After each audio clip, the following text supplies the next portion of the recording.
ਅੱਜ ਦੀ ਵੀਡੀਓ है हाजी जमान गुजरांवाले वाले वास्ते।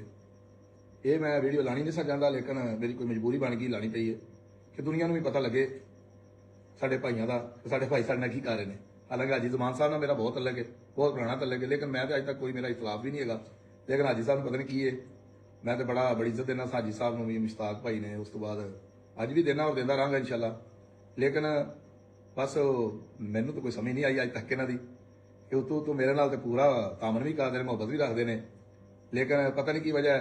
पहले भी इतने अल जलील गार्डन के कोल इन्होंने कार मेला लवाया मेरे मुकाबले से, मैनू नाकाम करने की कोशिश की, 3 कार मेले लगे लेकिन नहीं इन्हों का निज़ाम चल सकिया। उस तो बाद इन्होंने गुजरांवाले भी 2-3 दफ़ा किंग मोटर के नाम तो कार मेला लगा, लेकिन नहीं उन्होंने चल सकिया।